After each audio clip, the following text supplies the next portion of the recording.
Hello guys, नमस्कार, very good morning. आप सभी का एक बार फिर से वेलकम है, स्वागत है। आप देख रहे हैं हमारा यूट्यूब चैनल सीजी कॉम्पिटिटर्स। महिला परीक्षा की क्लासेस लगातार जारी है। 29 क्लास हैं आज, और इस क्लास में हम जो बातें करेंगे वो है कार्यस्थल पर महिलाओं का लैंगिक उत्पीड़न रोकथाम निषेध निवारण अधिनियम 2013 की हम बात करेंगे। ठीक है, चलिए स्टार्ट करते हैं क्लास को। देख सकते हैं इसका अगर पूरा नाम हम बात करें तो पूरा नाम आपके स्क्रीन पर दिखाई दे रहा होगा।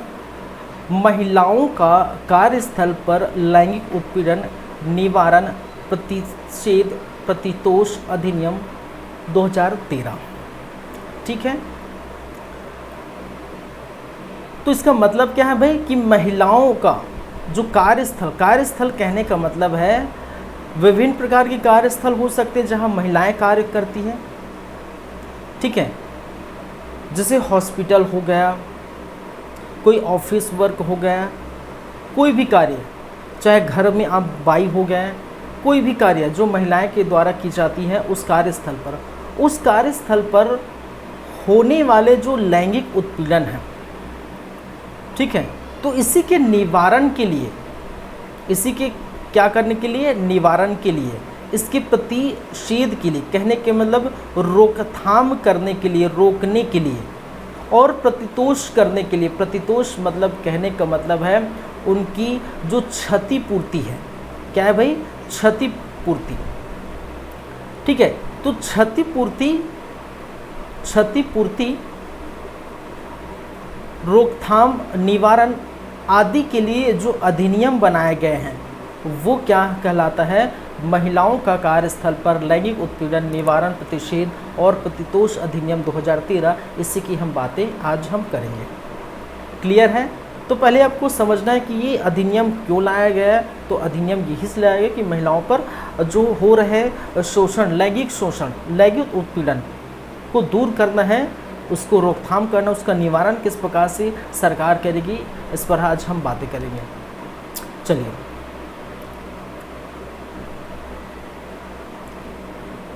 स्टार्ट करते हैं क्लास को।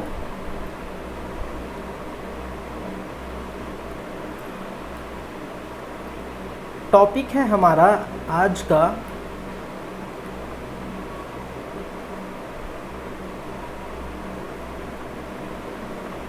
कार्यस्थल पर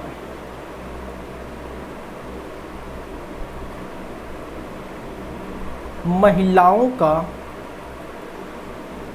उत्पीड़न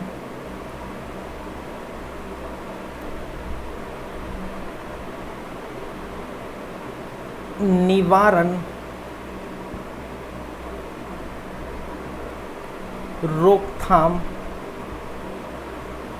या प्रतिषेध बोल सकते हैं, जो लिखा है वही प्रतिषेध प्रतितोष अधिनियम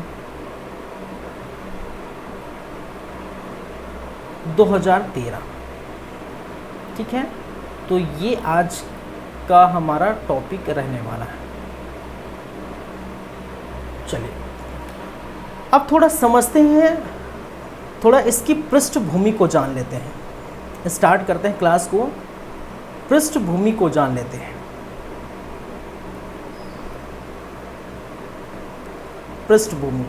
पृष्ठभूमि कहने का मतलब है कि आखिर क्या कारण हुआ था, किस कारण से ये जो अधिनियम लाया गया था, सरकार द्वारा जो अधिनियम जो लाया गया था, संसद ने पारित की थी 2013 में। ठीक है, राष्ट्रपति का सिग्नेचर हुआ था। ठीक है, और अधिनियम बन गया था, एक बन गया था।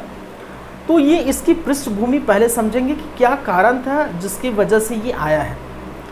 ठीक है, चलिए तो समझिएगा, ये जो केस है इस केस को हम कहते हैं राजस्थान वर्सेस। ठीक है, एक केस जिसको हम कहते हैं भाई राजस्थान वर्सेस क्या है आपका विशाखा, ठीक है, राजस्थान वर्सेस विशाखा। ये विशाखा क्या है, एक एनजीओ है जिसकी हम चर्चा करेंगे, हम जानेंगे ये है क्या चीज़। ठीक है, मैंने क्या कहा भाई कि कार्यस्थल पर महिलाओं का लैंगिक उत्पीड़न के संदर्भ में मैं पृष्ठभूमि बताने जा रहा हूँ। इस पृष्ठभूमि की अगर हम बातें करें, ठीक है, तो आपको देखने को मिलेगा कि राजस्थान बनाम विशाखा, विशाखा क्या है, एक एनजीओ है जो आपको बाद में पता चलेगा थोड़ी देर में।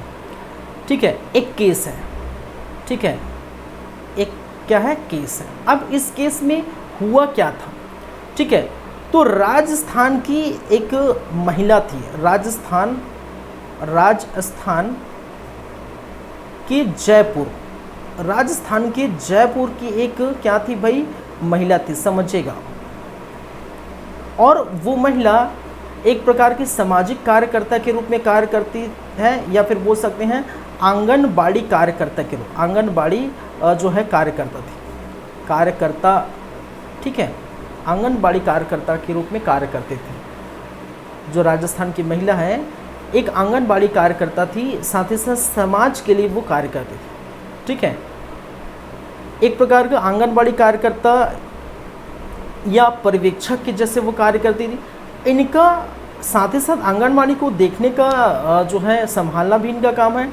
साथ ही साथ इन्होंने किया क्या था, इनके अगर कार्य की बातें करें, ठीक है, इनके यदि कार्य की बातें करें तो इन्होंने किया क्या था कि राजस्थान के जयपुर में हो रहे बाल विवाह को रुकवाया था। समझिएगा, बाल विवाह को क्या किया था, रुकवाया था या रुकवाई थी। ठीक है, बाल विवाह को क्या किया था कि उस समय उस स्थान पर बाल विवाह हो रहे थे, उस बाल विवाह को रुकवा दी थी ये महिला। ठीक है, याद रखिए इस महिला का नाम भी याद रखिए, इस महिला का नाम भवानी देवी, याद रखिए इस महिला जिसका नाम था भवानी देवी। ठीक है, इन्होंने बाल विवाह को रुकवाया था, जिसकी वजह से इनको प्रताड़ना झेलना पड़ा। साथ ही साथ वहाँ के जो लोग हैं, ठीक है, जो उस गुट के लोग हैं, ठीक है, जो बाल विवाह रुकवाए थे, उनसे संबंधित जो लोग हैं, उस गुट के लोग हैं, उन्होंने क्या किया था, भवानी देवी का, ठीक है, क्या किया था, याद रखिए, भवानी देवी का क्या किया था, बलात्कार किया था। ठीक है, एक प्रकार से बोल सकते हैं गैंग रेप किया था। ठीक है, भवानी देवी का क्या किया था भाई, गैंग रेप किया था, बलात्कार किया था। ठीक है, अब जब स्थानीय कोर्ट में गई, याद रखिए, समझिए, जब बात जो है स्थानीय न्यायालय में जब बात गई, तो याद रखिए ये जब भवानी देवी क्या हुआ है, केस हार गई। ठीक है, भवानी देवी नाम की जो महिला जिनके साथ ये बलात्कार हुआ है, वो जब स्थानीय न्यायालय में इनका केस गया तो ये केस हार गई। ठीक है, और ये जो केस है वो एक एनजीओ, जिसको हम किस नाम से जानते हैं, विशाखा एनजीओ, जो विशाखा नाम का एनजीओ है, उन्होंने क्या किया था कि राजस्थान सरकार पर क्या किया था भाई, राजस्थान सरकार पर केस दर्ज कर दिया था कि भाई आपने ये कैसे मान लिया, ये कैसे हुआ। ठीक है, क्योंकि इनका तो बलात्कार हुआ, इनका गैंगरेप हुआ है। ठीक है, और बाद में जो राजस्थान सरकार है, इस मुद्दे को देखते हुए, ठीक है, राजस्थान सरकार ने क्या किया, ठीक है, जब सुप्रीम कोर्ट का आदेश आया, ठीक है, किसका आदेश आया, सुप्रीम कोर्ट का, तो सुप्रीम कोर्ट ने क्या किया, बाद में सुप्रीम कोर्ट ने क्या किया भाई, इन्होंने कि सभी राज्यों में क्या है, सभी राज्यों में, ठीक है, महिलाओं के लिए अधिनियम बनाने की बात कही। नियम बनाने की बात कही, अधिनियम बनाने की बात कही कि भाई अब क्या है, सभी राज्यों में ये नियम, ये अधिनियम बनना चाहिए। ठीक है, चलिए, तो ये केस था, ये पृष्ठभूमि था, आखिर क्यों आया। ठीक है, तो मैं एक बार फिर से रिपीट करता हूँ, मैंने क्या कहा भाई कि इसकी पृष्ठभूमि में याद रखेंगे, राजस्थान की एक महिला थी। ठीक है, और उस महिला का नाम था भवानी देवी।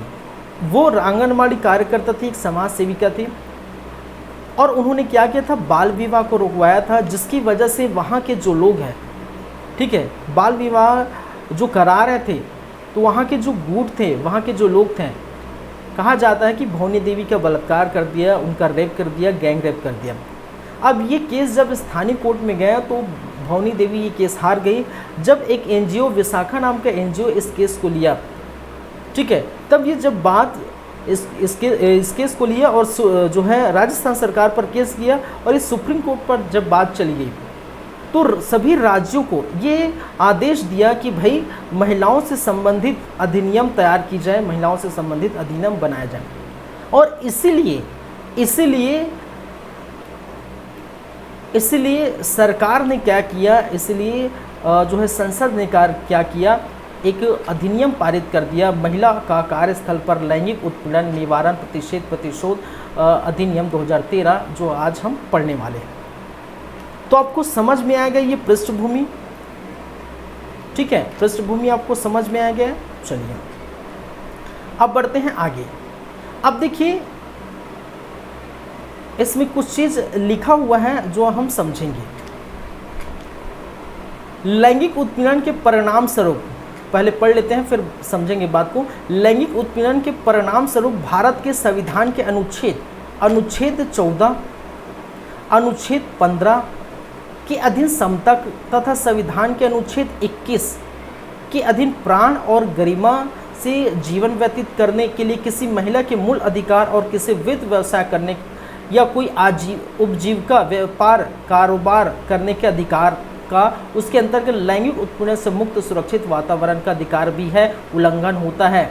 ठीक है, और लैंगिक उत्पीड़न से संरक्षण तथा गरिमा से कार्य करने का अधिकार, महिलाओं के प्रति सभी प्रकार के विभेदों के दूर संबंधित अभिसमय, जैसे अंतर्राष्ट्रीय अभिसमय और लिखतों द्वारा सर्वव्यापी मान्यता प्राप्त ऐसे मानवाधिकार है जिनका भारत सरकार 25 जून 1993 को अनुसमर्थन किया था। ठीक है, तो ये इतनी चीज़ें मैं फिर से समझाने जा रहा हूँ, क्या बोलने चाह रहा है। ठीक है, अब देखिए ये नियम तो बनाए ही बनाए, साथ ही आप जानते हैं अगर हम संविधान की अनुच्छेद की बात करें, ठीक है, संविधान की अनुच्छेद,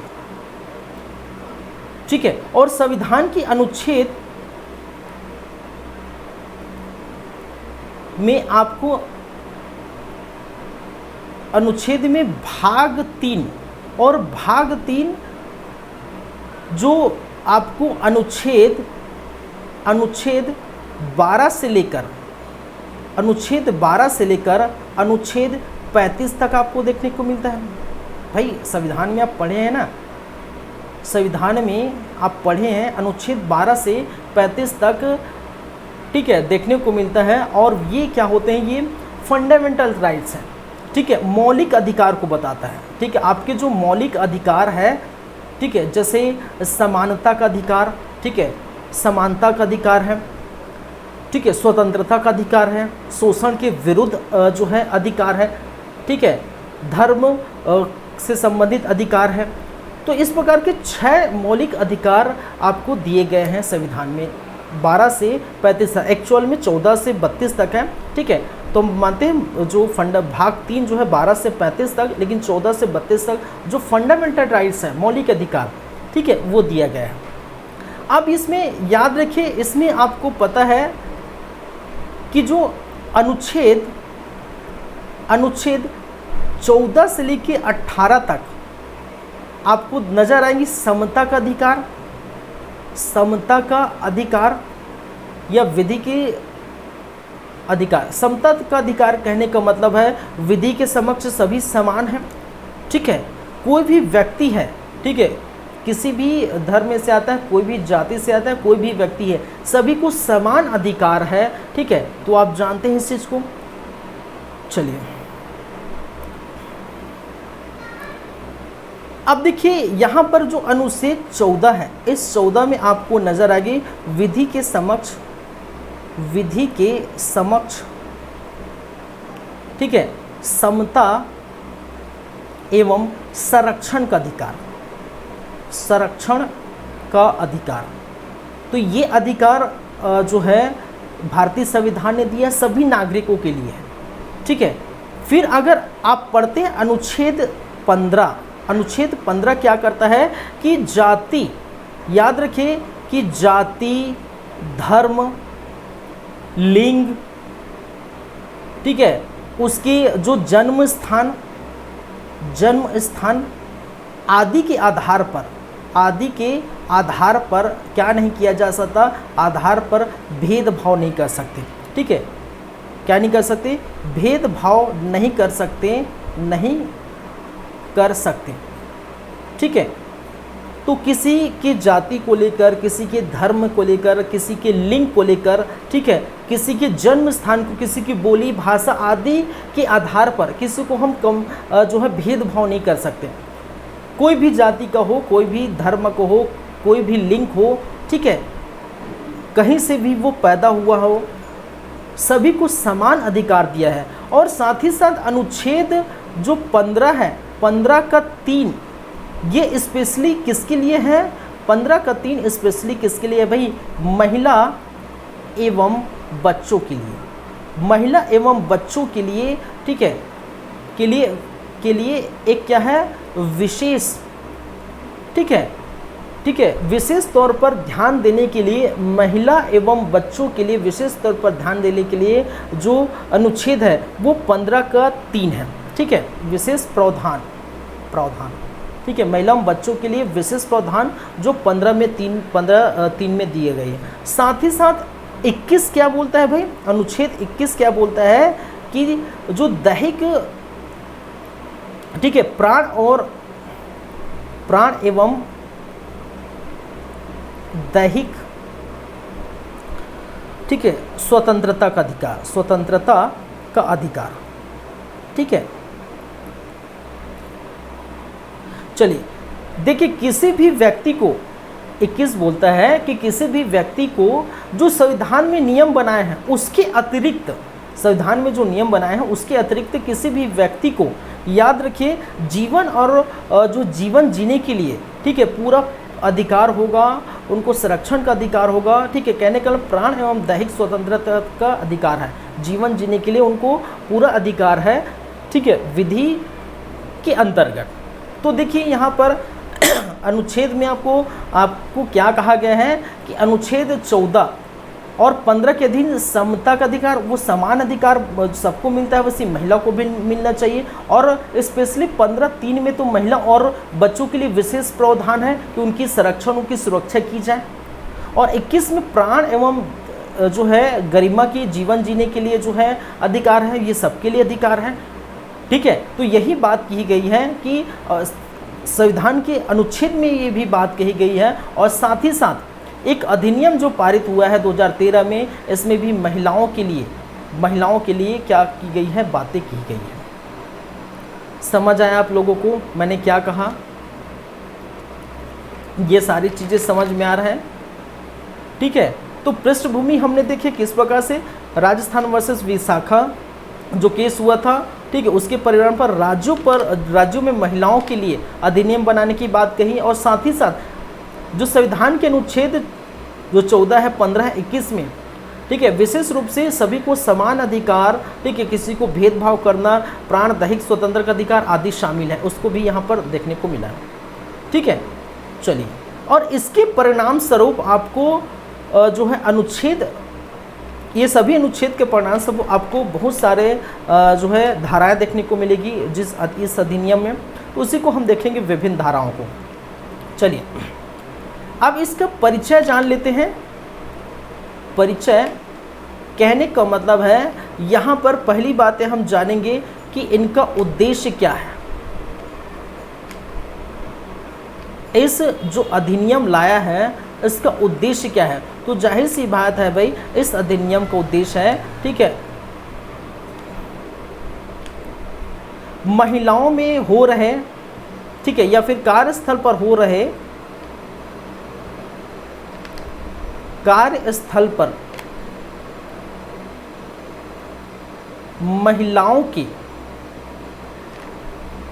लैंगिक शोषण को रोकना, लैंगिक शोषण को रोकना, रोकथाम करना ही इनका मूल उद्देश्य है। ऐसे उत्पीड़न, ठीक है, लैंगिक शोषण उत्पीड़न को रोकना ही इसका मूल उद्देश्य है, याद रखिए, ठीक है। याद रखेंगे पारित कब हुआ था? ये जो अधिनियम है ये पारित हुआ था 22 अप्रैल सन 2013 को। याद रखेंगे ये पूरी तरह से लागू कब कर दिया गया? ये लागू हुआ था, याद रखेंगे कब भाई? 9 दिसंबर 9 दिसंबर या दिसंबर लिख सकता हूँ, इंग्लिश में लिखा था, 9 दिसंबर 2013 को ये पूरी तरह से लागू हो गया था। इसके संबंध में और याद रखेंगे, ठीक है, लागू हुआ था संपूर्ण भारत में, संपूर्ण भारत में। इसके संबंध में और याद रखेंगे, इसमें अध्याय कितनी हम पढ़ेंगे? अध्यायों की संख्या कितनी है भाई? इसमें टोटल अध्यायों की संख्या 8 है, ठीक है, कितनी है? टोटल अध्यायों की संख्या 8 है। और इसमें धाराएं कितनी हैं? धाराएं कितनी हैं? तो धाराओं की संख्या कितनी है भाई? 30। तो टोटल अध्यायों की संख्या 8 और धाराओं की संख्या कितनी है? 30,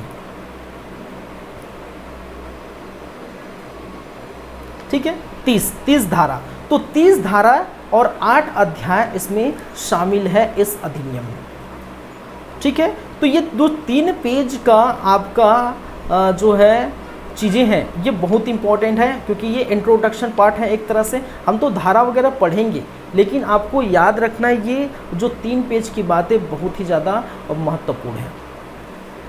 क्लियर है बातें? चलिए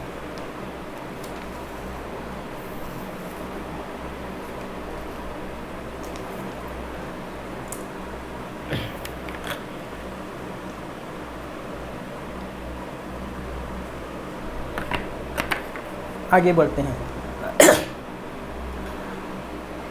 तो 8 धारा हैं, तो अध्याय एवं धाराएं देख लेते हैं। अध्याय एवं धाराएं,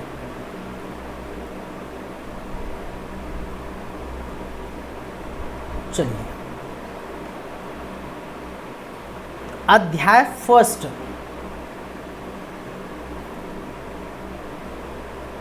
अध्याय फर्स्ट में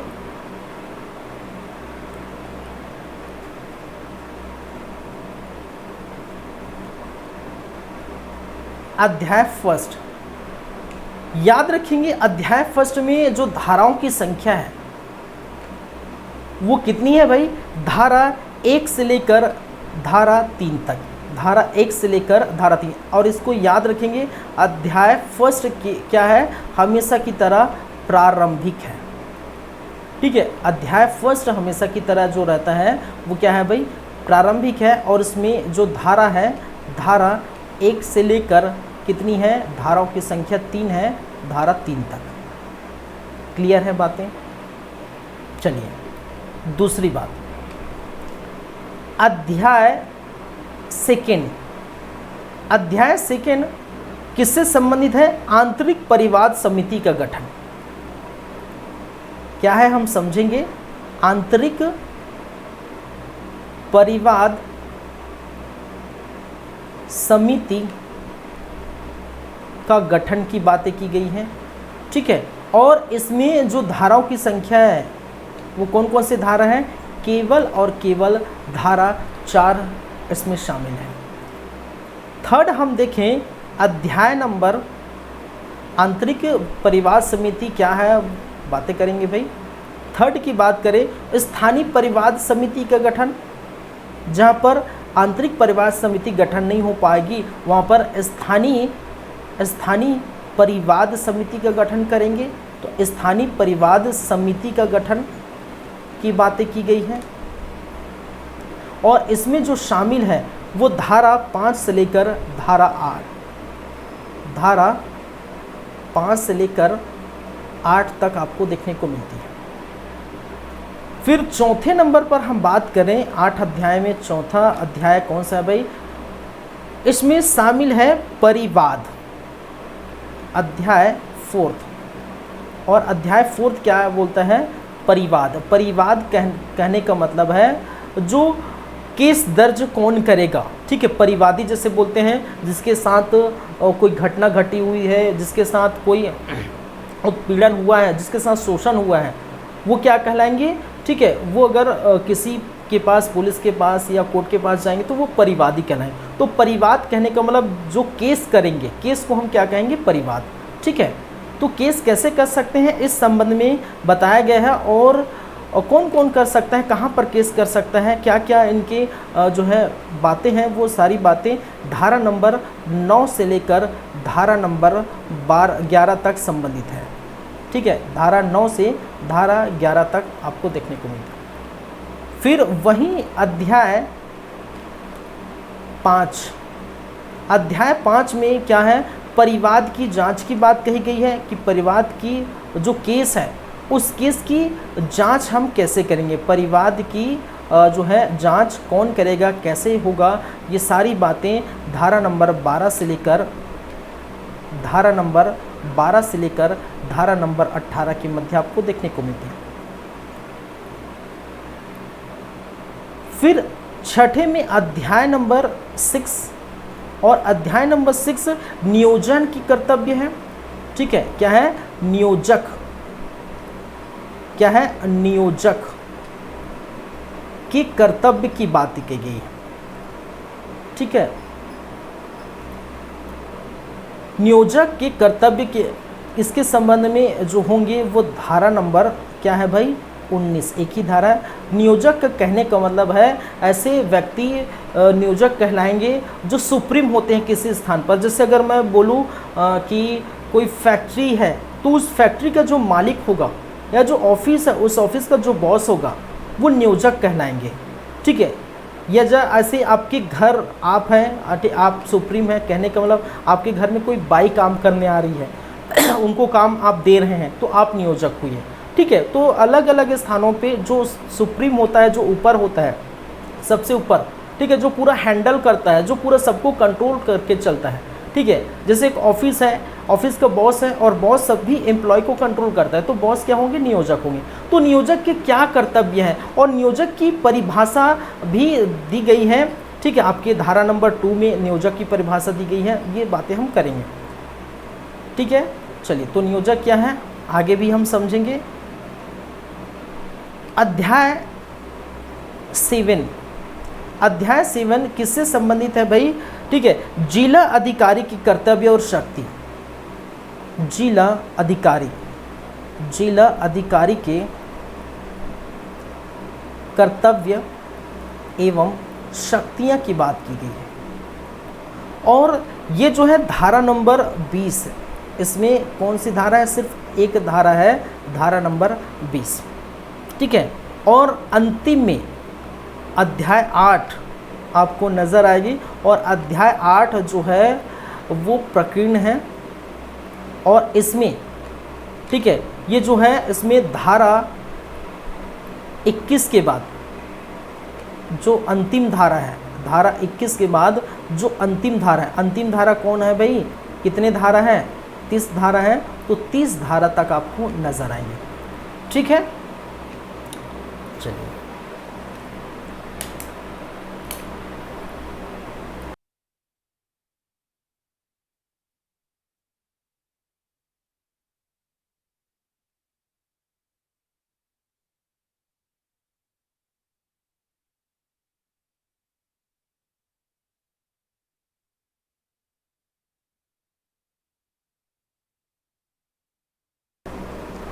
चलिए भाई, क्लियर है बातें?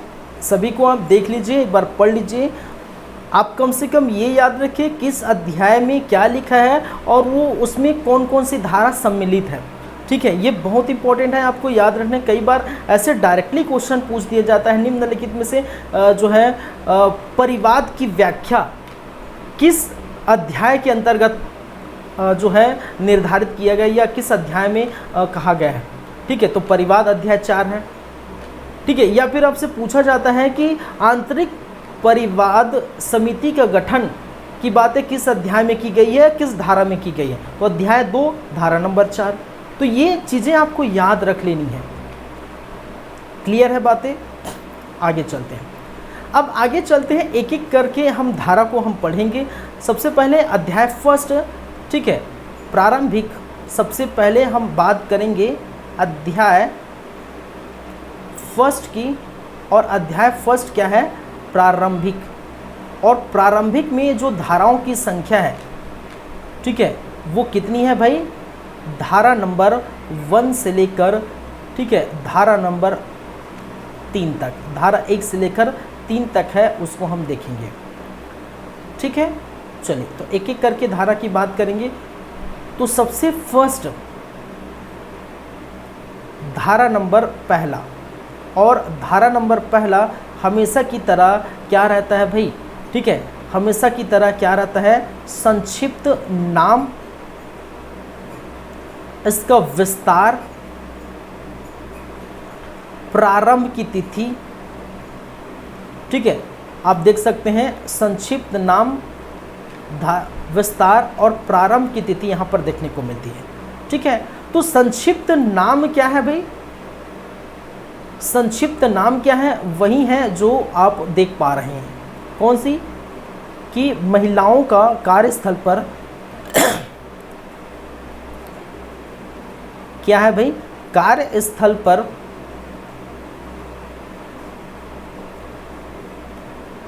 महिलाओं का लैंगिक उत्पीड़न निवारण,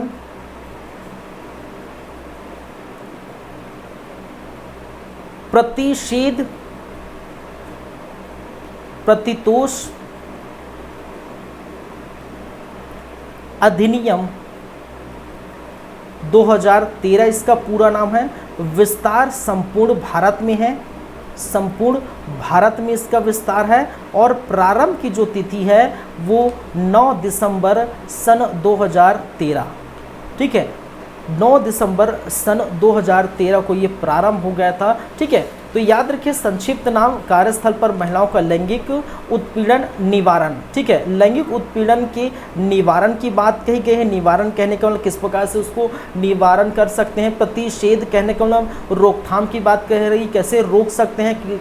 ठीक है, प्रतितोष की बात कही गई है कि प्रतितोष कहने का मतलब किस प्रकार से उनकी जो क्षतिपूर्ति हुई है, ठीक है, तो उनको क्षतिपूर्ति, भरण पोषण या क्षतिपूर्ति उनको किस प्रकार से मिलना चाहिए, मिल सकता है। ठीक है, कौन देगा, ये सारी बातें कही गई हैं।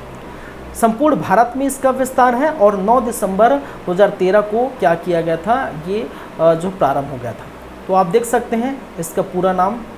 ठीक है, संपूर्ण भारत में। ठीक है, और केंद्र सरकार जिस अगर जो है राजपत्र में अधिसूचना जारी कर दें।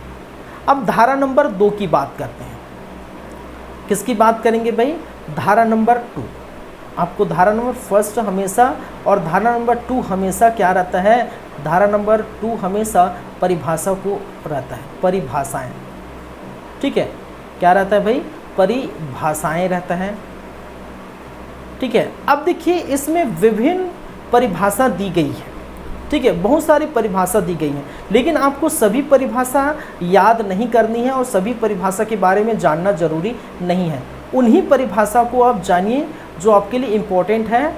ठीक है, क्योंकि सभी परिभाषा आप याद नहीं कर पाएंगे और सभी परिभाषा की ज़रूरत भी नहीं है।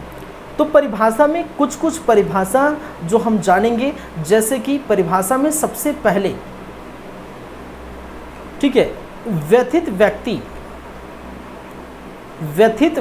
की परिभाषा हम समझें। ठीक है, परिभाषा को मैं पूरा लिखूंगा नहीं। ठीक है, कुछ कुछ एक एक लाइन में जो है की पॉइंट में या पॉइंट के आधार पर मैं लिखूंगा, पूरा नहीं लिखूंगा। ठीक है, देखिए व्यथित व्यक्ति का मतलब है पीड़ित व्यक्ति से।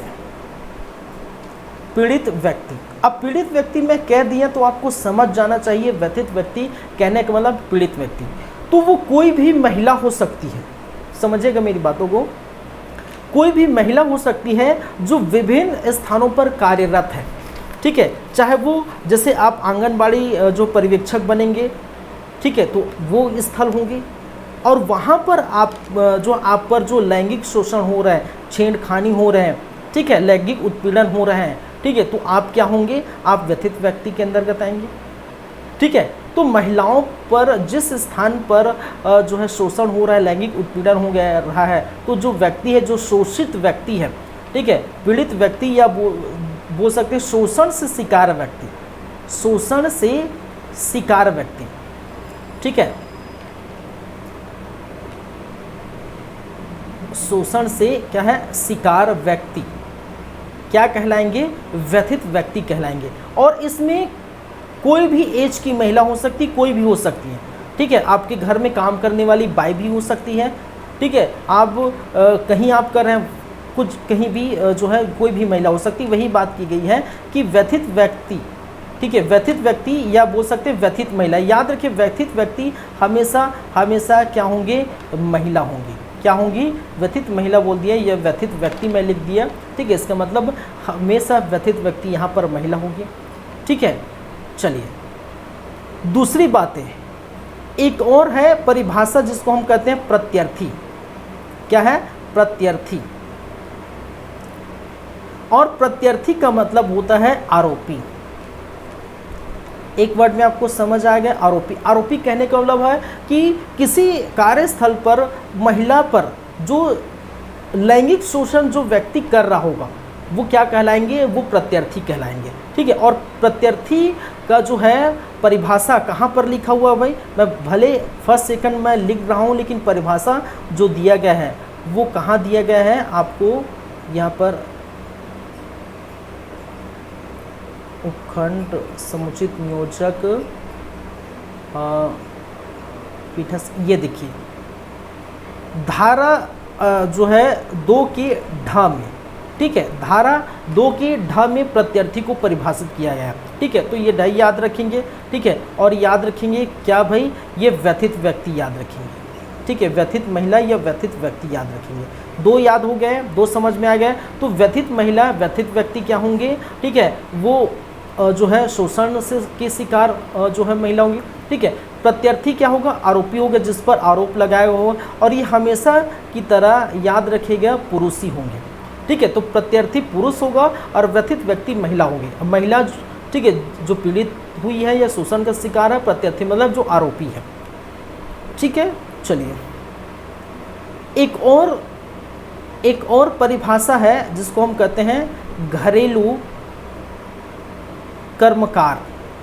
घरेलू कर्मकार, और घरेलू कर्मकार से संबंधित है कि घरेलू कामकाज करने वाली महिला, ठीक है। क्या है, घरेलू कर्मकार का मतलब क्या है, घरेलू कामकाज करने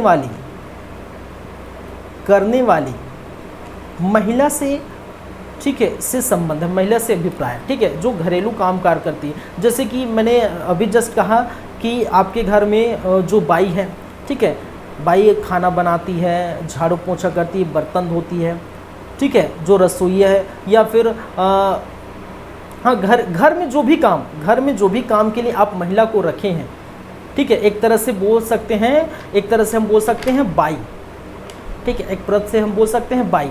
तो बाई आप रखें, ये किसी महिला को रखे हैं, वो किसके अंतर्गत आएंगे, घरेलू कर्मकार के अंतर्गत आएंगे। और घरेलू कर्मकार की जो परिभाषा है वो ढ में दी गई है, 2 का ढ में दी गया है, घरेलू कर्मकार, याद रखेंगे।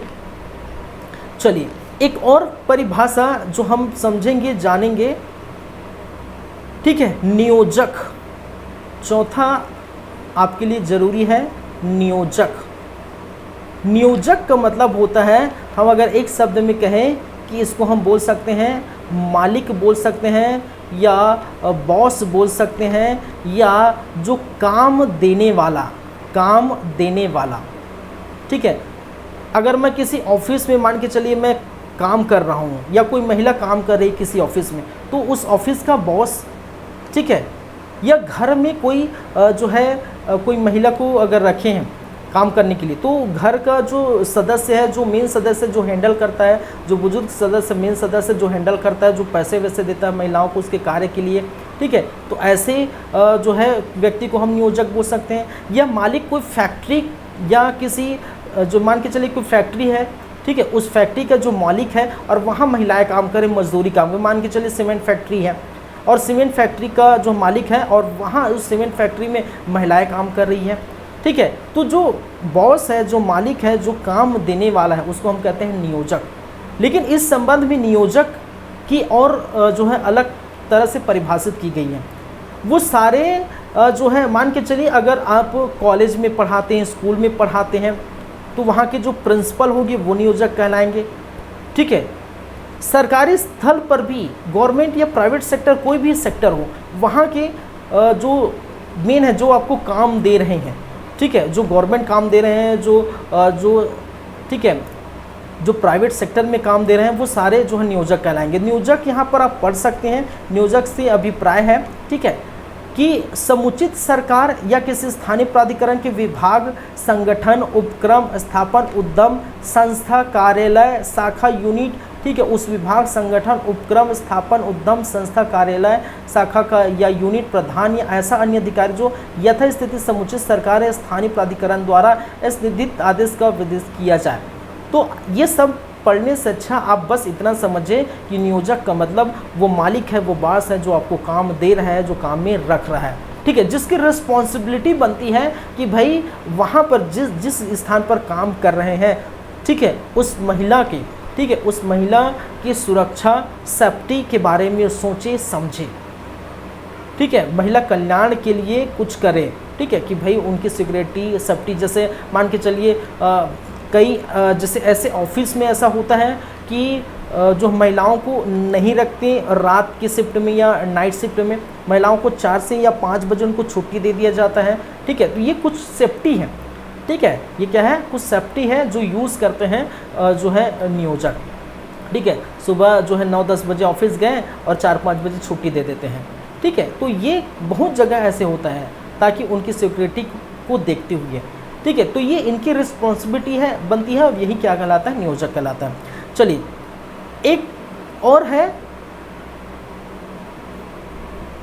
एक और परिभाषित किया गया है कार्यस्थल को, और कार्यस्थल का मतलब है कि वह स्थान, वह सभी स्थान बोल सकते हैं, वह सभी स्थान जहां महिलाएं कार्य करें, महिलाएं कार्य करती हैं, महिलाएं कार्यरत हैं, ठीक है, तो सभी स्थान, कोई भी स्थान हो सकता है, चाहे वो मैंने क्या कहा अभी, जैसे फैक्ट्री के जो मजदूर महिला हो सकती है, किसी ऑफिस में कार्यरत महिला हो सकती है, या कि किसी हॉस्पिटल में कार्यरत महिला हो सकती है, किसी होटल, रेस्टोरेंट, पब, किसी भी स्थान पर कार्यरत महिला को हम क्या कहेंगे, वो स्थान कहेंगे, ठीक है। कार्यरत स्थान का मतलब वही है, ठीक है, जहाँ पर कार्यरत है।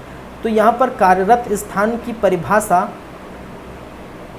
कार्यस्थल की परिभाषा दी गई है, कार्यस्थल, ठीक है, तो कार्यस्थल कोई भी कार्यस्थल हो सकता है, जैसे कि यहाँ पर लिखा हुआ है, ऐसे कोई भी विभाग, संगठन, उपक्रम, स्थापन, ठीक है, निगम, सोसाइटी, प्राइवेट सेक्टर का कोई कार्य हो सकता है, अस्पताल हो सकता है, परीक्षण, खेलकूद आदि कोई भी कार्य, ठीक है, कोई भी कार्य कोई भी स्थान जहाँ जो महिला कार्य करती है वो क्या कहलाएंगे, कार्यस्थल कहलाएंगे, ठीक है। तो कार्यस्थल की परिभाषा क्या है भाई, तो कार्यस्थल की परिभाषा ये है कि वह स्थान जहाँ पर महिलाएं कार्यरत है या कार्य करती है, सिंपल सी बात।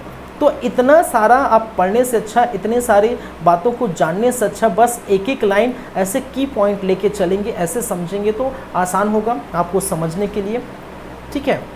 ऐसे में क्या है, इतना सारा पढ़ने से दिक्कत हो जाएगा, नहीं, चलिए आपको समझ भी नहीं आएगा, तो बातें समझिए।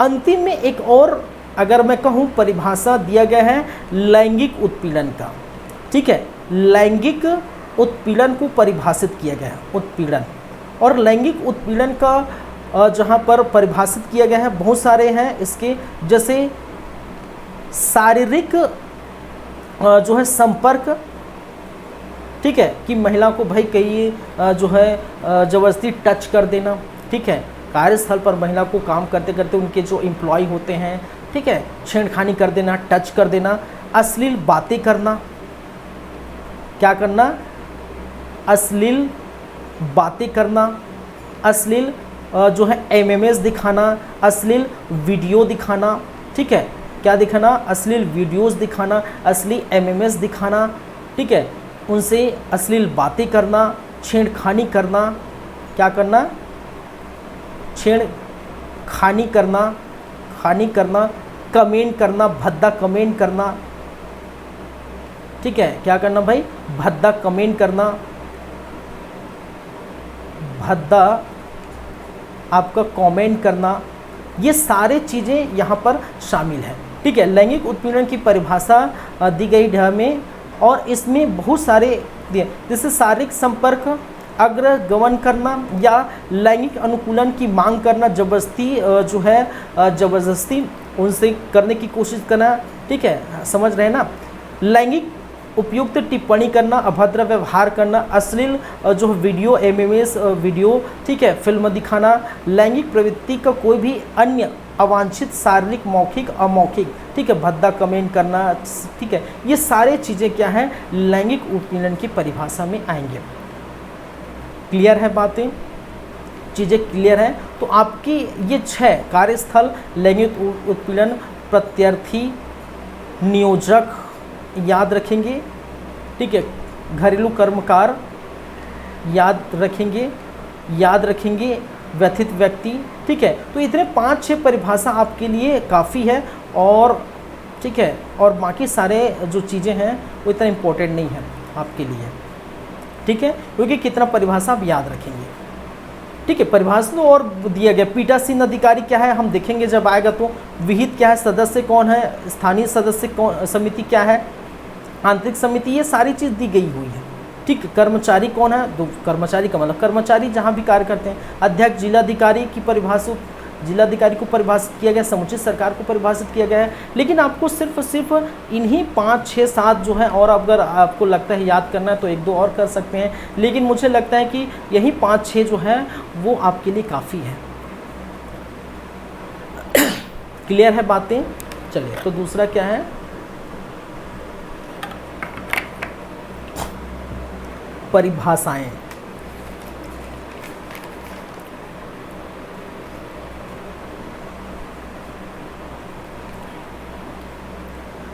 धारा नंबर 2 हो गया। अब बात करते हैं धारा नंबर 3 की।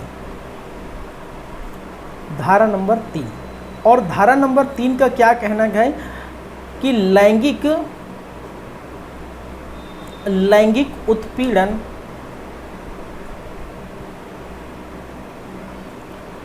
ठीक है, लैंगिक उत्पीड़न का निवारण तो लैंगिक उत्पीड़न का निवारण कैसे किया जाएगा कि सरकार ने क्या कहा है कि कार्यस्थल पर ठीक है, कोई भी व्यक्ति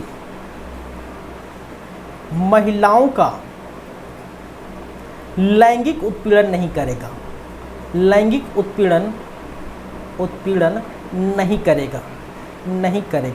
ये स्पष्ट बोल दिया है सरकार ने, ठीक है, कि भाई महिलाओं का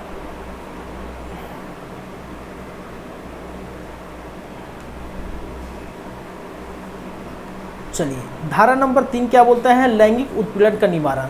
तो किसी भी महिला का किसी कार्यस्थल पर लैंगिक उत्पीड़न नहीं किया जाएगा, ये स्पष्ट क्या किया है, बोल दिया है, याद रखेंगे, ठीक है।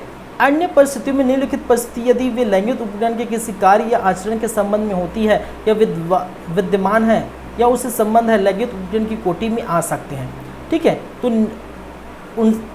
उसके नियोजन में अधिमानी व्यवहार का विकसित या सुपस्थित कर वचन देना, ठीक है, ये सारी बातें याद रख सकते हैं, पढ़ सकते हैं, कोई इम्पोर्टेंट नहीं है, बस याद रखेंगे आप। धारा नंबर 3 में क्या बताया है कि लैंगिक उत्पीड़न का निवारण बताया गया है, और इसमें कहा गया है कि कोई भी कार्यस्थल पर कोई भी महिला से लैंगिक उत्पीड़न नहीं करेगा, ये याद रखेंगे, ठीक है। तो धारा 1, धारा 2 और धारा 3 आपको समझ में आया होगा अच्छी तरीके से। ठीक है, धारा 1, धारा 2 और धारा 3। अब बढ़ते हैं आगे, और आगे हम देखेंगे अध्याय 2। अध्याय 2, और अध्याय 2 क्या बोलता है भाई? अध्याय 2 क्या बोलता है कि आंतरिक परिवाद समिति का गठन। ठीक है,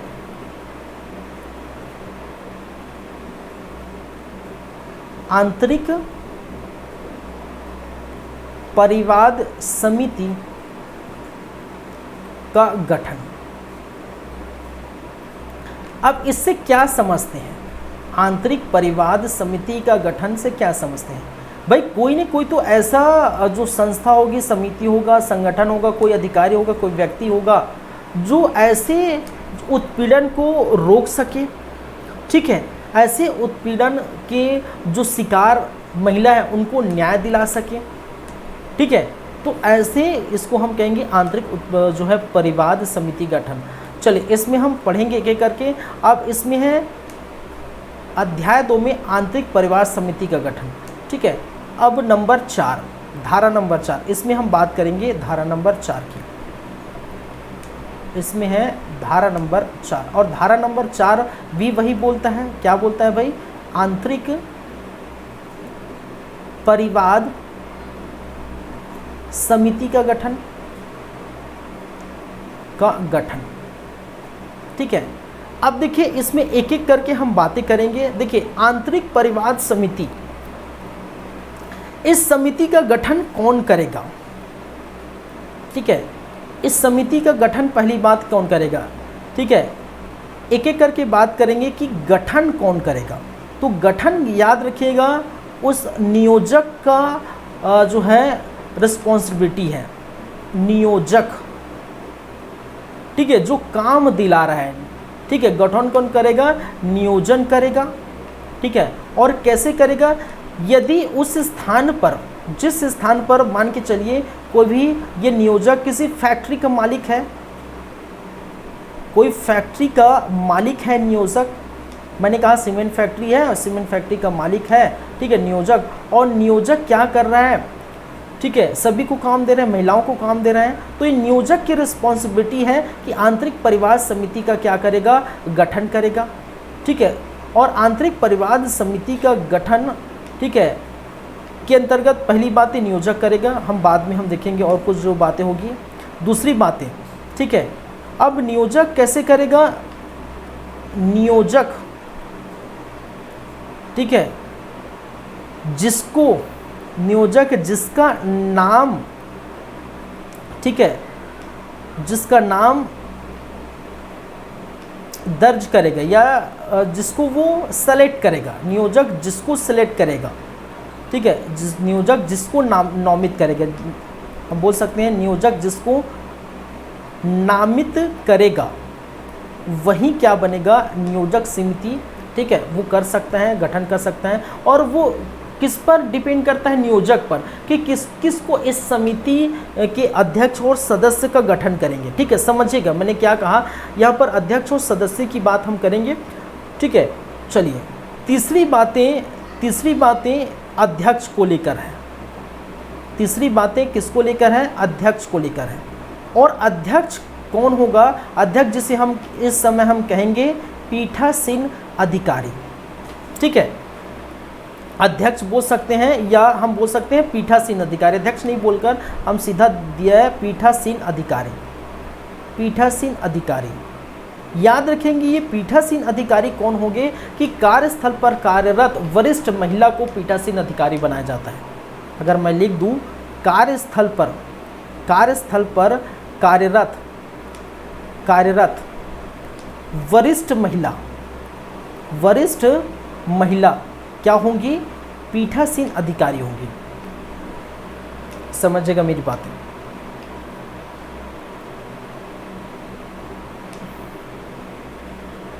अब देखिए यहाँ पर मैंने कहा कि लगभग यहाँ पर 10 से अधिक अगर वहाँ महिला होनी चाहिए। ठीक है, 10 से अधिक जिस स्थान पर हम कार्य कर रहे हैं या जिस फैक्ट्री का जो मालिक है वो अगर 10 से अधिक महिला रखती है, ठीक है, कर्मचारी रखते हैं महिला कर्मचारी 10 से अधिक, तो वहाँ क्या होगा, आंतरिक परिवार समिति का गठन किया जाएगा। और आंतरिक परिवार समिति का गठन कौन करेगा, ठीक है, नियोजक करेगा, जो काम दे रहा है फैक्ट्री का मालिक करेगा। नियोजक जिसका नाम लेगा वही करेगा, ठीक है। और यहाँ पर पीठासीन अधिकारी होगा, एक अधिकारी होगा जिसके हम कहते हैं पीठासीन अधिकारी। पीठासीन अधिकारी वह अधिकारी होगा जो कार्यस्थल पर कार्यरत एक वरिष्ठ महिला को हम क्या बनाएंगे, पीठासीन अधिकारी बनाएंगे, ठीक है, आंतरिक परिवार समिति का। क्लियर है यहाँ तक बातें? चलिए आगे बढ़ते हैं। तीसरा पॉइंट के बाद हम समझेंगे चौथे पॉइंट।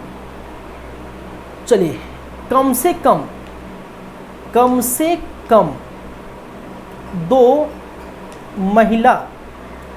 कम दो महिला सदस्य होनी चाहिए, सदस्य होंगे, ठीक है, कम से कम 2 महिला सदस्य होंगे, ठीक है।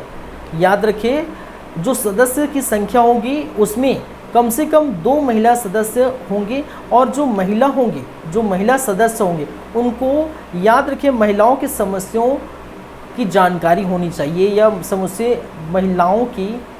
महिलाओं की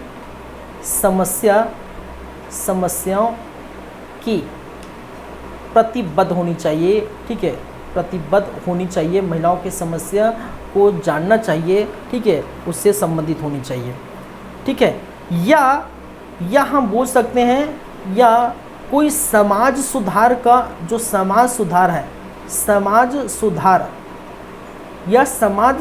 का अनुभव होगा, ऐसे 2 महिला जिनको सदस्य के रूप में चुनेंगे, नॉमिनेट करेंगे, या फिर वो महिलाओं की समस्याओं से जो है पूरा अवगत होना चाहिए, समाज सुधार का अनुभव हो, या बोल सकते हैं महिलाओं से संबंधित कानूनी ज्ञान हो, महिलाओं से संबंधित क्या हो भाई, कानूनी ज्ञान हो, उनको विधि का ज्ञान हो, महिलाओं से संबंधित कानूनी ज्ञान हो, ठीक है। तो चौथा पॉइंट क्या बोलता है, तो कम से कम 2 महिला सदस्य होंगे, ठीक है, जिसको क्या क्या होना चाहिए, महिलाओं से संबंधित समस्याओं के बारे में होना चाहिए, पता चलना चाहिए, उनकी जानकारी होनी चाहिए, या फिर समाज सुधार का अनुभव होना चाहिए, या फिर महिलाओं से संबंधित कानूनी ज्ञान होना चाहिए। ऐसे 2 महिला को जो है कौन नियोजक क्या कर सकता है, सदस्य के रूप में नॉमिनेट कर सकता है, ठीक है। एक चीज और याद रख सकते हैं, कम से कम, ठीक है, जितने भी सदस्य होगा, सदस्यों में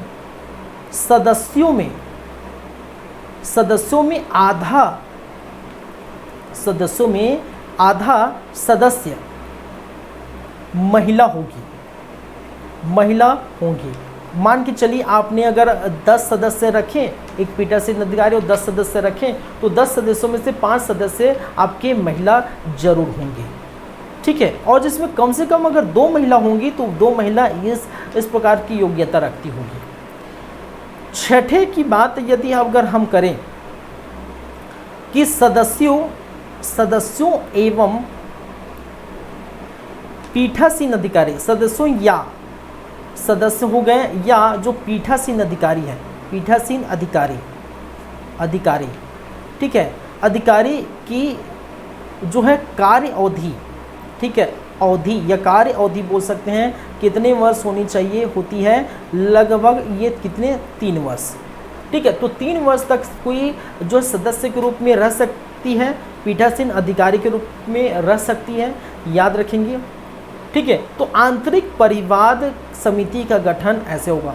देखिए, इसमें बहुत सारे लंबे चौड़े बातें की गई हैं जो आपको जो है शायद, ठीक है, समझ देर से आए, ठीक है, लेकिन अब मुझे लगता है कि समझ आ जाएगा।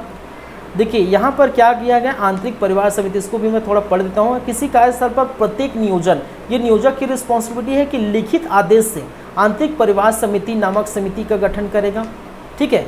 आंतरिक परिवार समिति का गठन कौन करेगा, नियोजक, जैसे कि मैंने कहा पहला पॉइंट, ठीक है।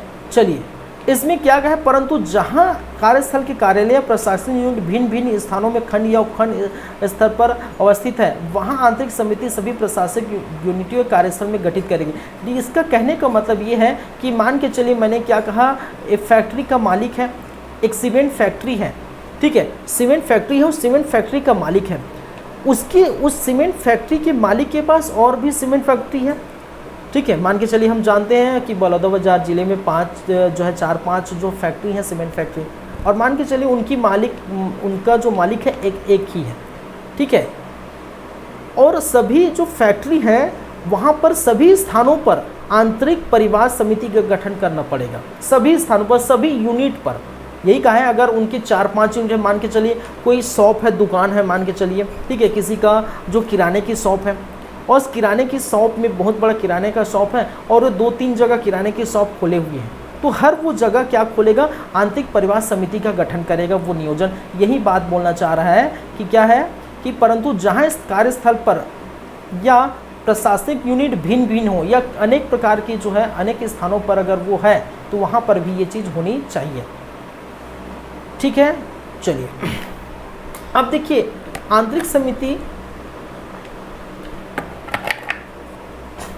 आंतरिक समिति द्वारा नियोजक क्या करेगा, नाम निर्देशित करेगा, वो जो नाम बोलेगा वही क्या बनेगा, ठीक है, सदस्यों से मिलकर ये बनेगा, ठीक है, समिति बनेगी। तो समिति में मैंने क्या कहा, एक पीठासीन अधिकारी होगा और जो वरिष्ठ या ज्येष्ठ नियोजक महिला होंगी, ठीक है, नियोजक जो तय करेगी, जो ज्येष्ठ महिला होगी उसको पीठासीन अधिकारी बनाया जाएगा, ठीक है। कर्मचारी में से जो है कम से कम 2 से न्यून ऐसे सदस्य होंगे जो महिलाओं की समस्या को जानता हो, सामाजिक कार्य का अनुभव हो या विधिक का ज्ञान हो। कहने का मतलब है जो है महिलाओं से संबंधित कानूनी ज्ञान हो, जैसे कि मैंने कहा, ठीक है। चलिए और कुछ बातें हैं, ये देखिए इसके बारे में क्या कहा गया है। देखिए कुल सदस्यों की संख्या कम से कम, ठीक है, कुल सदस्यों में से जो सदस्य संख्या, महिलाओं की संख्या, ठीक है, कितनी होगी, कम से कम आधी होगी, ये भी बात कही गई है, ठीक है, क्या हो गया, आधा होगा, ये भी बात कही गई है। फिर ये भी कहा गया आंतरिक समिति पीठासीन अधिकारी के जो अवधि होंगे वो कितने होंगे, 3 वर्ष होंगे। तो ये जो इतनी बातें हैं वो आपको याद रखनी है, ठीक है। जो इम्पोर्टेंट बातें हैं वही मैंने क्या किया, बता दिया है, पूरा जो है वहाँ पर लिखा है, मैं आसान शब्दों में ये चीज़ मैंने बता दिया कि क्या होगा, ठीक है। मैं एक बार यहाँ जो लिखा है वो फिर से रिपीट करता हूँ, मैंने क्या कहा, ठीक है, मैं फिर से रिपीट करने जा रहा हूँ। अध्याय 2 में क्या कहा गया है, आंतरिक परिवार समिति की गठन की बात कही गई है। आंतरिक परिवार समिति का गठन कौन करेगा, जो नियोजक होगा, जो मालिक होगा वो करेगा। अगर उस मालिक के पास बहुत सारे यूनिट हैं, ठीक है, बहुत सारे स्थान पर वो फैक्ट्री या कोई भी जो है वो आता है, ठीक है, तो हर स्थान पर क्या करेगा, आंतरिक परिवार समिति का गठन करेगा।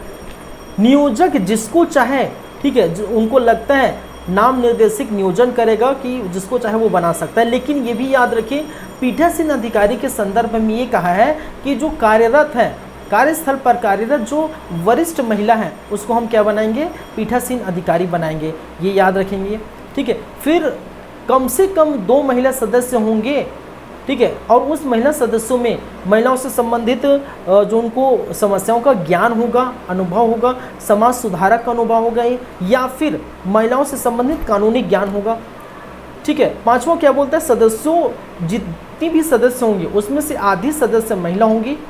और 6ठा क्या बोलता है कि सदस्य और पीठासीन अधिकारी जो भी होंगी उनकी कार्य की अवधि जो होगी वो 3 वर्ष होगी। तो ये चीज़ पूरा याद रखेंगे, ये पूरा का पूरा क्या है भाई, धारा नंबर 4 बोलता है, ठीक है, क्या बोलता है, धारा नंबर 4। तो आपका धारा नंबर 4 भी यहाँ पर हो जाता है ख़त्म, ठीक है, धारा नंबर 4। तो आपका 1 2 3 4 हो गया, ठीक है। अब जो बात करेंगे वो क्या होगा, स्थानीय परिवाद समिति का गठन। स्थानीय परिवाद समिति में आपका आएगा धारा नंबर 5 से लेकर धारा नंबर 8 तक, ठीक है। चलिए, स्थानीय परिवाद समिति। अब देखिए आंतरिक परिवाद समिति हो गया अध्याय 3। अब आएगा क्या भाई, अध्याय 3।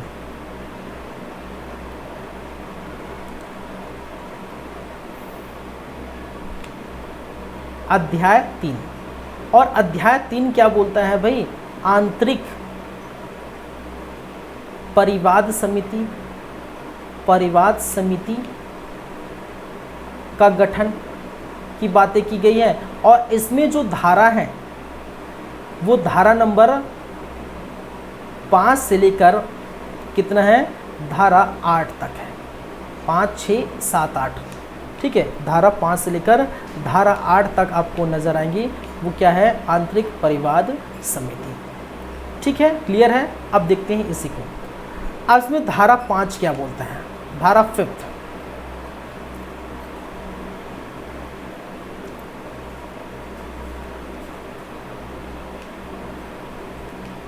धारा नंबर 5। चलिए अब देखिए धारा नंबर 5 क्या बोल रहा है भाई कि जिला अधिकारी की अधिसूचना, ठीक है। जिला अधिकारी की अधिसूचना,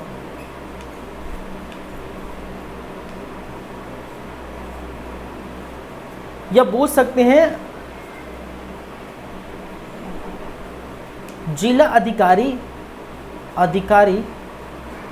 का गठन या की अधिसूचना। इससे क्या समझते हैं? ठीक है, देखिए जिला, पहली बात है इस जिला अधिकारी की जो नियुक्ति है, याद रखेंगे जिला अधिकारी की नियुक्ति कौन करेगा? राज्य सरकार करेगी, ठीक है। पहली बातें समझ लिए। पहले जिला अधिकारी को बताया गया है धारा नंबर 5 में। तो जिला अधिकारी की नियुक्ति कौन करेगा? राज्य सरकार करेगा। राज्य सरकार करेगा या करेंगी, जो भी है, पहली बातें। दूसरी बातें, ठीक है, जिला अधिकारी होगा कौन? जिला अधिकारी कौन होगा? तो जिला अधिकारी कोई भी हो सकती है जो राज्य सरकार तय करे, ठीक है। क्या हो सकता है? कलेक्टर हो सकता है, कलेक्टर हो सकता है, या फिर अपर कलेक्टर हो सकता है, अपर कलेक्टर हो सकता है, या फिर, ठीक है, जो मजिस्ट्रेट है, ठीक है, क्या होगा? मजिस्ट्रेट होगा, जिला मजिस्ट्रेट होगा, या फिर जिला मजिस्ट्रेट है, ये भी हो सकते हैं। किसी का नाम अगर वो जो है राज्य सरकार तय करे तो राज्य सरकार क्या करेगी? जिलाधिकारी की नियुक्ति करेगी, ठीक है। जिलाधिकारी कौन हो सकता है? कलेक्टर को भी बनाया जा सकता है, अपर कलेक्टर को भी बनाया सकता है, या फिर जिला मजिस्ट्रेट को बनाया जा सकता है। किसी तीनों में से कोई एक, किसी एक को भी बनाया जा सकता है, ठीक है। चलिए इसमें तीसरी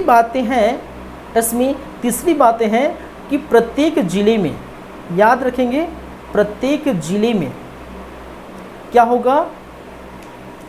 ठीक है, जिलाधिकारी होगा, जिला अधिकारी होगा, अधिकारी होगा, ठीक है, होगा या होगी। तो यही कहा गया है। देखिए शक्ति मजिस्ट्रेट जिला मजिस्ट्रेट को बना सकता है, ठीक है, जिला मजिस्ट्रेट या अपर जिला मजिस्ट्रेट बोल सकते हैं, कलेक्टर या अपर कलेक्टर, ठीक है। प्रत्येक जिले में एक जिलाधिकारी, ठीक है, प्रत्येक जिले के लिए जिलाधिकारी की अधिसूचना जारी कर सकते हैं। समझ रहे हैं मेरी बातें? अध्याय 3 स्थानीय परिवार समिति का गठन की बातें की गई हैं। और धारा 5 में जिलाधिकारी की बातें की गई कि जिलाधिकारी की गठन राज्य सरकार करेगी, कलेक्टर, अपर कलेक्टर या जिला मजिस्ट्रेट या अपर जिला मजिस्ट्रेट को बना सकता है, और प्रत्येक जिले में जिलाधिकारी होंगी, ये याद रखेंगे। क्लियर है? धारा नंबर 5। अब समझते हैं धारा नंबर 6। धारा नंबर 5 हो गया, अब समझते हैं धारा नंबर 6। धारा 6, अब धारा नंबर 6 का क्या बोलना है? स्थानीय, यही जो मैंने लिखा है, स्थानीय परिवाद समिति का गठन। अब स्थानीय परिवार समिति का गठन कब होगा? कम से कम 10 से कम, जहाँ पर 10 से कम एम्प्लॉय महिला वहाँ काम करती हैं, वहाँ पर स्थायी जो परिवार समिति का गठन करेगा, ठीक है। चलिए अब इसके अंतर्गत क्या क्या बातें हैं वो हम समझेंगे पहले, ठीक है। गठन कौन करेगा? स्थानीय परिवार समिति का गठन कौन करेगा? याद रखिए, जिला अधिकारी करेंगे। और जिला अधिकारी को, ठीक है, कि परिभाषित किया है या जिलाधिकारी के बारे में बताया है धारा नंबर 5 में। ठीक है, तो राज्य सरकार जिलाधिकारी की नियुक्ति करेगा या जिलाधिकारी बनाएगा। ठीक है, और जिलाधिकारी क्या करेगा? स्थानीय परिवार समिति का गठन करेगा। देखिए, वहाँ पर आंतरिक परिवार समिति का गठन कौन कर रहा था भाई? वो नियोजक कर रहा था, वो मौलिक जो मालिक है उसकी रिस्पॉन्सिबिलिटी थी। और यहाँ पर कौन करेगा? जिलाधिकारी करेगा। और जिलाधिकारी की नियुक्ति कौन करेगा? राज्य सरकार करेगी। ठीक है, तो राज्य सरकार, फिर जिलाधिकारी, फिर स्थानीय परिवार समिति। चलिए, अब देखिए स्थानीय परिवार समिति की यहाँ पर बातें हुई हैं। तो प्रत्येक जिलाधिकारी संबंधित जिले में ऐसे स्थापनों में जहाँ 10 से कम, यहाँ पर मैंने लिखा है 10 में 10 से कम, जहाँ पर 10 से कम कर्मकार होंगे कारण आंतरिक परिवार समिति नहीं की जा सकती। ठीक है, तो जहाँ पर 10 से कम है तो आंतरिक परिवार समिति नहीं कर सकती। जैसे कि मैंने कहा, आंतरिक परिवार समिति जब जो बताया था उस समय मैं लिखा था कि यहाँ पर जो कर्मचारियों की जो संख्या होगी वो कितनी होगी? लगभग 10 से अधिक होगी, तब क्या बनेगा? आंतरिक परिवार समिति बनेगा। लेकिन यहाँ पर याद रखेंगे, यहाँ पर 10 से कम एम्प्लॉय होंगे, महिला एम्प्लॉय 10 से कम महिला एम्प्लॉय होंगे, वहाँ पर स्थानीय परिवार समिति का गठन किया जाएगा, जिसका गठन जिलाधिकारी करेगा। याद रखेंगे, यही बात किया गया है। चलिए, और क्या की गई है? यदि परिवार स्वयं नियोजक के विरुद्ध है, वहाँ लैंगिक उत्पीड़न के परिवार ग्रहण करने के लिए स्थानीय परिवार समिति का गठन नामक एक समिति कर सकता है।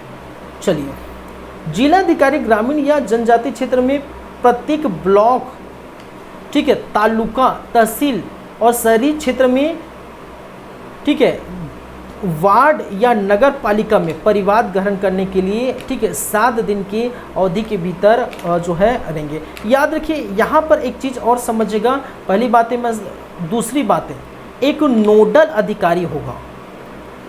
जिला अधिकारी, ठीक है, समिति का गठन करेगा और समिति में एक क्या है? एक नोडल अधिकारी होगा। समझिएगा मेरी बातों को, क्या होगा? एक नोडल अधिकारी होगा। अब ये नोडल अधिकारी की बातें अगर हम करें तो जो ग्रामीण, एक तो ग्रामीण क्षेत्र, ठीक है, और एक तो शहरी क्षेत्र। और ग्रामीण क्षेत्र में आपका क्या क्या आ जाता है भाई? ग्रामीण क्षेत्र की हम बात करें तो आपका जो है ग्राम, ठीक है, जो ग्राम पंचायत है, ग्राम है, फिर तहसील है, तालुका है, ठीक है, तालुका है, ब्लॉक है, ये आ जाते हैं। और यहाँ पर जो वार्ड आता है, वार्ड हम शहर में देखते हैं, शहरी क्षेत्र में वार्ड रहता है। फिर आपका वार्ड के साथ साथ नगर पालिका होता है, ठीक है, नगर निगम, नगर पालिका, नगर निगम हो गया, ठीक है, नगर पालिका हो गया, नगर पालिका, ठीक है। इस शहरी क्षेत्र में इस स्थान पर, ग्रामीण क्षेत्र में ऐसे स्थान पर, अगर ऐसे इन दोनों स्थान पर किसी भी प्रकार का, ठीक है, महिला से कोई उत्पीड़न होता है, समझिएगा मेरी बातें ध्यान से, महिला से उत्पीड़न होता है, महिला से जो उत्पीड़न, अगर महिला कोई शिकार होती है उत्पीड़न, ठीक है, तो उत्पीड़न का शिकार है तो नोडल अधिकारी की रिस्पॉन्सिबिलिटी बनती है कि वो कितने 7 दिन के भीतर, कितने दिन के भीतर भाई?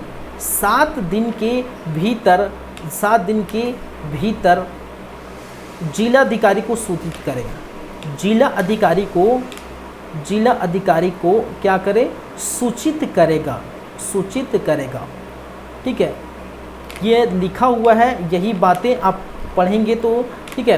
देखिए क्या कहा है, कोई भी नगर पालिका परिवार ग्रहण करने के लिए, जो परिवाद है, परिवार ग्रहण करने के लिए 7 दिन, कितने दिन की भाई? 7 दिन के भीतर अवधि संबंधित स्थानीय परिवार समिति को भेजने के लिए एक नोडल अधिकारी को पदावहित करेगा, या कहने का एक नोडल अधिकारी होगा जो क्या करेगा?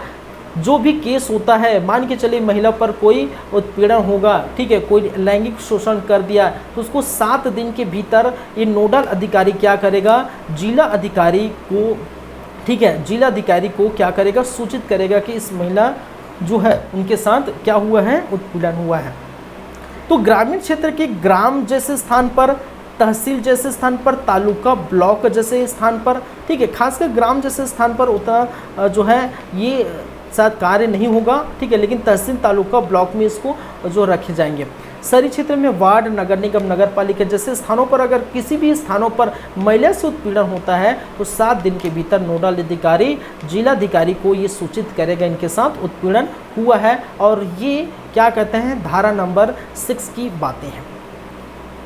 किसकी बातें हैं भाई, धारा नंबर 6 की बातें हैं।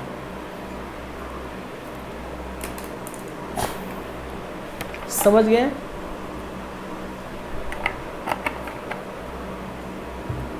चलिए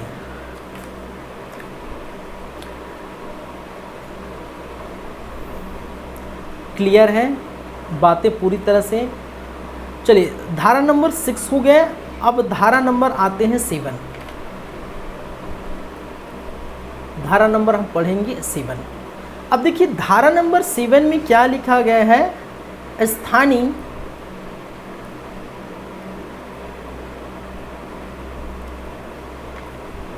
स्थानीय परिवाद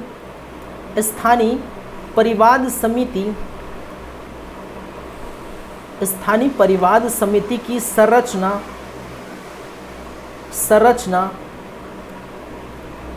सेवा निवृत्ति और अन्य निबंधन शर्तें, ठीक है, यह पढ़ लीजिए धारा नंबर 7, ठीक है। स्थानीय परिवार समिति की संरचना, सेवानिवृत्ति, अन्य निबंधन तथा शर्तें। चलिए धारा नंबर 7। अब यहाँ कहा गया है कि स्थानीय जो परिवार समिति हम गठन किए हैं, जैसे हम देखिए धारा नंबर 6 में गठन की बातें की गई है, ठीक है। तो गठन होगा भाई तो उसकी संरचना भी होगी। संरचना कहने का मतलब है जो है उसमें कौन अध्यक्ष होगा, कौन सदस्य होगा, कितने अध्यक्ष होंगे, कितने सदस्य होंगे, वगैरह वगैरह, ये सभी बातें किसमें है, धारा नंबर 7 में। धारा नंबर 6 में बस इतना बताया गया है कि गठन कौन करेगा, ठीक है। तो जिला अधिकारी गठन करेगा। 5 में क्या बताया गया है कि जिलाधिकारी के गठन बताया गया है, ठीक है। नोडल अधिकारी का गठन फिर जिलाधिकारी करेगा, इस प्रकार से ही। तो धारा नंबर 7 हम देखते हैं। धारा नंबर 7, अब देखिए स्थानीय परिवार समिति की गठन की अगर बातें करें तो पहली बातें, ठीक है, तो जैसे कि मैंने क्या कहा, गठन जिलाधिकारी करेगा। जिला अधिकारी क्या करेगा, समिति का गठन करेगा। समिति का क्या करेगा, गठन करेगा। कौन से समिति का गठन करेगा भाई, स्थानीय परिवार समिति का गठन करेगा, पहला पॉइंट, ठीक है। दूसरा पॉइंट क्या है, अध्यक्ष को लेकर है, ठीक है, अध्यक्ष को लेकर। तो अध्यक्ष कौन होगा, याद रखिए अध्यक्ष होगा जो सामाजिक कार्य में, एक तो पहली बात है सामाजिक कार्य का अनुभव होगा, ठीक है, सामाजिक कार्य के क्षेत्र में, सामाजिक कार्य के क्षेत्रों का, ठीक है, एक्सपीरियंस होगा, अनुभव होगा, वो बन सकता है। या फिर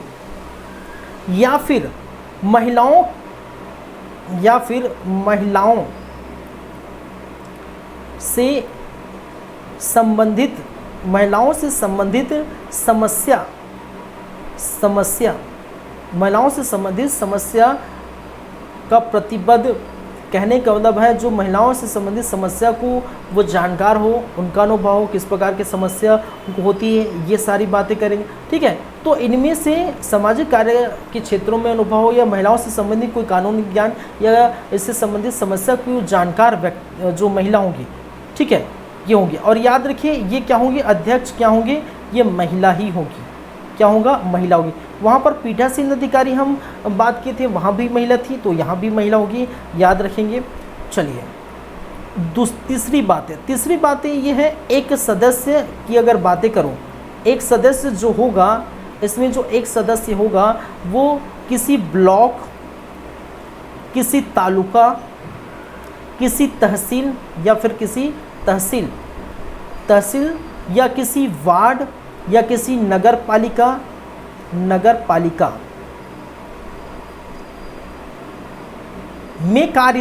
में कार्यरत कोई एक महिला क्या होगी, इसका एक सदस्य होगी। एक सदस्य की बात की तो एक सदस्य कहाँ से होगा, इसमें से एक महिला होगा, ठीक है। और वो महिला कहाँ की हो सकती है, या फिर किसी ब्लॉक का, किसी तालुका, किसी तहसील, किसी वार्ड, किसी नगर पालिका में कार्यरत कोई एक महिला को इसका सदस्य बनाया जाएगा, ठीक है। इसमें से अगर बातें दो सदस्य की हम बात करें, दो सदस्य की बात करें, इस समिति के कितने सदस्य, दो सदस्य की बात करें तो दो सदस्य जो होगा, याद रखिए, ठीक है। इस दो सदस्य में कम से कम एक क्या होगा, एक महिला होगी। दो सदस्य होंगे, उसमें से कम एक महिला होगी, ठीक है। और वो कौन बनेगा, जो विधिक का ज्ञान होगा, ठीक है, जो विधिक का ज्ञान होगा, महिला से संबंधित विधिक का ज्ञान। विधिक का ज्ञान कहने का कानूनी ज्ञान जो रखता है, दो सदस्य में से एक जो महिला होगी वो याद रखेंगे, ठीक है। एक और चीज़ें, पांचवा चीज़ें, जो एक सदस्य होंगी,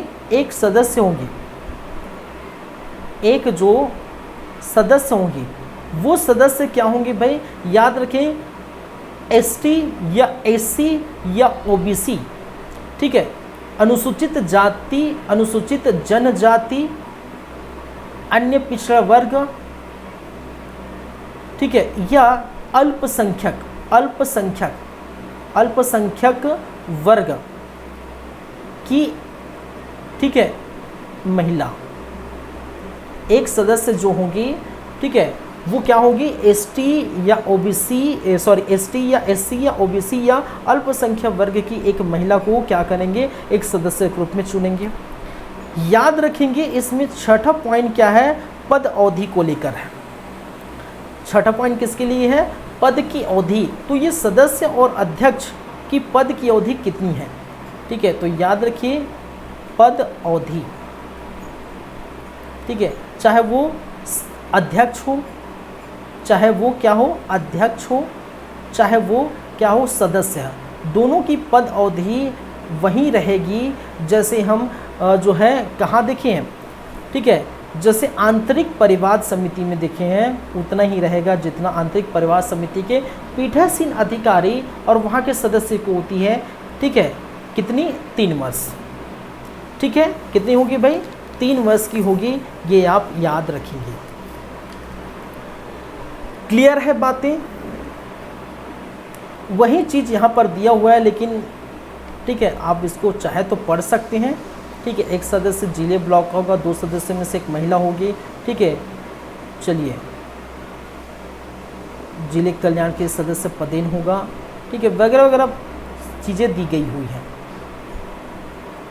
तारीख से 3 वर्ष तक रहेगी, ये सारी चीज़ें आप पढ़ सकते हैं अगर आपको लगता है तो। चलिए, ये तो काफ़ी है जो मैंने बताया, ये 4-5-6 पॉइंट ये काफ़ी है, यही महत्वपूर्ण है, ठीक है भाई। क्लियर है बातें। धारा नंबर 8 में कुछ खास नहीं है, और 8 क्या है, अनुदान और संप्रेक्षण, ठीक है। तो अनुदान राशि देना भाई, जो अब समिति का गठन करेगा तो अनुदान राशि कौन देगा, केंद्र सरकार देगी, ठीक है। तो केंद्र सरकार की जो है, जो केंद्र सरकार, केंद्र सरकार की अनुदान राशि, ठीक है। राज्य सरकार तो राज्य सरकार की अनुदान राशि, इस प्रकार से देखने को मिला है, ठीक है। तो अनुदान राशि उतना इंपॉर्टेंट नहीं है, आपका इंपॉर्टेंट वही 7 तक है, ठीक है। अब बात करेंगे अध्याय नंबर 4। अध्याय नंबर 4 कहने का मतलब है परिवाद, और परिवाद मतलब उस केस को कहेंगे, ठीक है, जैसे महिला के साथ लैंगिक उत्पीड़न हुआ है, तो एक क्या है, परिवाद है, ठीक है। तो परिवाद लैंगिक उत्पीड़न का परिवाद, ठीक है। तो इसमें क्या है, लैंगिक उत्पीड़न का परिवाद धारा नंबर 9 में बोलता है। धारा नंबर 2 सुलह की बात है कि अगर 2 पक्षों में सुलह होगी तो कैसी होगी, ये देखेंगे। फिर उसके बाद परिवाद की जांच कैसे होगी वो हम देखेंगे, ठीक है। इस प्रकार से धारा नंबर ठीक है कितने 11। तो यहाँ पर अध्याय कौन है भाई, अध्याय नंबर, अब जो हम देखेंगे वो क्या है, अध्याय नंबर 4। और अध्याय नंबर 4 में 9, 10, 11 3 धारा इसमें भी आपको देखने को मिलेगी। क्लियर है बातें। चलिए,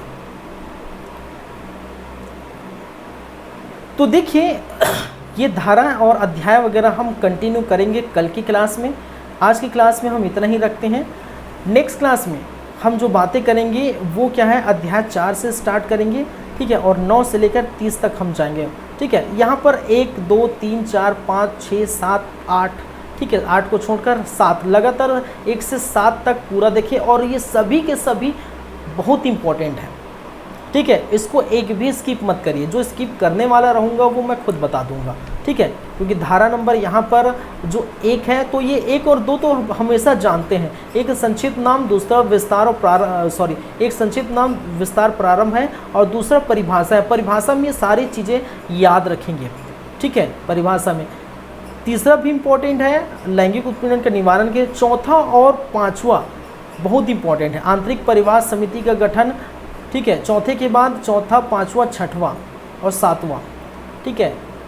पाँचवा है जिलाधिकारी की जो है नियुक्ति किस प्रकार से होती है, छठा स्थानीय परिवार समिति, फिर सातवां हम देखिए स्थानीय परिवार समिति की संरचना किस प्रकार से है, ठीक है। ये सारे तो 1 से लेकर 7 तक जो है यहाँ पर बहुत ही ज़्यादा इम्पोर्टेंट हो जाता है, ठीक है। चलिए भाई, तो आज की क्लास के लिए बस इतना ही। अब आपसे विदा लेना चाहूँगा।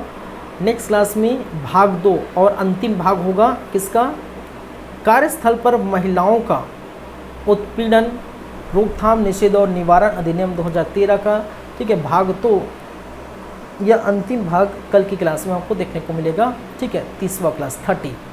चलिए, तो एग्ज़ाम नज़दीक है, पढ़िएगा, अच्छे से पढ़िए। चलिए, thank you guys, thank you class, मिलते हैं, धन्यवाद। नेक्स्ट क्लास में बातें करेंगे।